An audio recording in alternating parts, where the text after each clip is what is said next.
పెద్ద ట్రైలర్ కోసం ఎంతైతే ఎక్స్పెక్ట్ చేసామో ఈ మధ్య మళ్ళీ అప్పుడే స్టార్ట్ చేశారు. ఏముంది ట్రైలరు ఒక ఏమీ లేదు అనుకున్నంత లేదు అని స్టార్ట్ చేశారు. అది స్టోరీ బేస్ సినిమా అన్న. ట్రైలర్ ఎక్కదు. ఎలివేషన్ ఒక మంచి స్టోరీ. బుచ్చిబాబు చెప్పాలనుకున్న పాయింట్ ఏంది, ఇలాంటి స్టోరీ ఒక రంగస్థలంలో ఎట్టయితే చెవులు లేకుండా ఒక కాన్సెప్ట్ తీసుకున్నారో ఇందులో కాళ్ళు లేవని చెప్పేసి ఒక స్టోరీ బేస్గా వెళ్ళేటివి. దానికి ఆయన ఎలివేషన్స్, ఆయన హెయిర్ స్టైలు, ఆయన బాడీ రక్తం పెట్టాడన్న ఈ సినిమా కోసం. అది కనిపిస్తుంది ఆ ట్రైలర్లో. రామ్ చరణ్ గారు నాకు తెలిసి ఈ సినిమాలో ఒక మగధీరాలో ఎంత కష్టపడ్డాడో, ఒక రంగస్థలంలో ఎంత యాక్టింగ్ స్కిల్స్ కనిపించిందో, ఒక త్రిబుల్ ఆర్లో ఏ రేంజ్ ఇంటర్నేషనల్ లెవెల్కి వెళ్ళాడో మళ్ళీ ఈ పెద్ద సినిమాతో ఆయన స్టాండర్డ్స్ కనిపిస్తున్నాయన్న.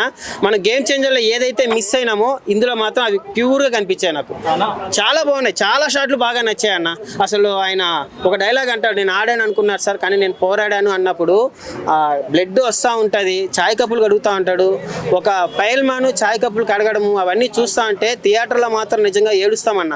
లాస్ట్ అరగంట మాత్రం ఎమోషనల్.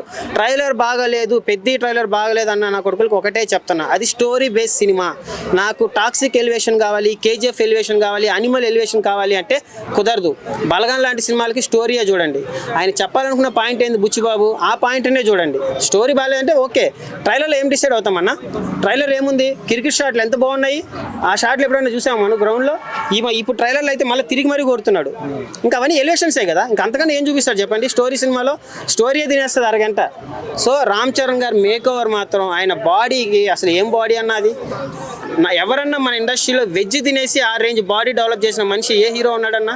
సంవత్సరానికి 100 రోజులు సామిమాలలో ఉండి వెజ్ తిని ఆ రేంజ్ మేక్ ఓవర్ చేసుకొని పెద్ద సినిమా కోసం ప్రాణం పెట్టి కష్టపడుతున్నాడు రామ్ చరణ్ గారు. మన వాళ్ళు మాత్రం రెడీగా ఉన్నారు. మన గేమ్ చేంజర్ నాశనం చేశారు కదా, 1,00,000 ట్వీట్లు, డిజాస్టర్ గేమ్ చేంజర్. ఈసారి మళ్ళీ డ్యూటీ ఎక్కారు. అప్పుడే ట్రైలర్ వచ్చింది కదా, అప్పుడే అందరూ కళ్ళలో ఆనందం కనిపిస్తుంది. అమ్మ పెద్ద ట్రైలర్ పోయింది ఎంగింది అనేసి మిమ్మల్ని మెంగుతాడు ఉండండి సినిమా వచ్చినాక. అది గేమ్ చేంజర్ కాదు. బుచ్చిబాబు బొక్కగా ఉంటాడు అంటా చూడు, ఎన్టీఆర్ అన్న డైలాగు, కరెంటు దగ్గర అలాగా సన్నగా ఉందిరాబాయ్ అని. అట్లా బొక్కోడు చూడడానికి బొక్కగా ఉంటాడు. థియేటర్లో ఒక్కొక్కడికి పిర్రాలు కదిలిస్తాడు ఒక్కొక్కడికి. సరేనా?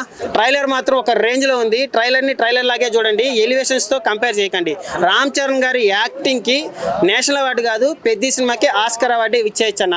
పుష్ప జాతర సీన్లో అల్లు అర్జున్ గారు ఎంత కష్టపడ్డారో పెద్ద ఈ ట్రైలర్లో రామ్ చరణ్ గారు అంతా కష్టపడ్డారు. అసలు మన ట్రైలర్ చూస్తేనే ఏడుపు వస్తుందన్న. ఇంకా థియేటర్లో ఒకసారి ఊహించుకోండి, కాళ్ళు లేవంటున్నారు, 3 క్యారెక్టర్లు నిజంగా ఏడ్చుకుంటూ వస్తారు. రంగస్థలం మన వాళ్ళ అన్న చనిపోయినప్పుడు చాలా మంది ఏడ్చుకుంటూ బయటకు వచ్చారు ఆడపిల్లలు. ఏం యాక్టింగ్ రానైనా ఒక అన్న అనేసి. ఈసారి మళ్ళీ ఏడ్చుకుంటూ బయటకు వస్తాం. ఇండస్ట్రీ ఇటు పక్కా లోడింగ్. 295 పుష్ప కదా, పెద్ద 300 రాసి పెట్టుకోండి. డే 1 పక్కా దురేందర్ రికార్డులు డే 1 లేపు దింగుతాం. అది రామ్ చరణ్ గారి స్థాయి. ఆయన మంచితనానికి హిట్ అవ్వాలన్నా. ఆ శంకర గారికి అంత పెద్ద డైరెక్టర్ అయింది, ఆయన 3 సంవత్సరాలు వేస్ట్ చేశాడు. కానీ బుచ్చిబాబు ఏందో చూపిస్తాడు. రామ్ చరణ్ గారికి ఈ సినిమా పక్కా ఇండస్ట్రీ హిట్ అన్న. ఒక మగధీర, ఒక త్రిబుల్ ఆర్, ఒక రంగస్థలం, ఈ 3 కలిపి మిక్స్ చేసి కొడితే పెద్ద. ఆ షాట్లు చూడన్న, ధోనిని మర్చిపోతాం, కోహ్లీ మర్చిపోతాం. అసలు నాకు తెలిసి నెక్స్ట్ ఐపీఎల్కి కోహ్లీ మన రామ్ చరణ్ గారు కూడా అడుగుతారు అనుకుంటా, మన హైదరాబాద్కి బ్యాటింగ్ ఆడమని చెప్పేసి.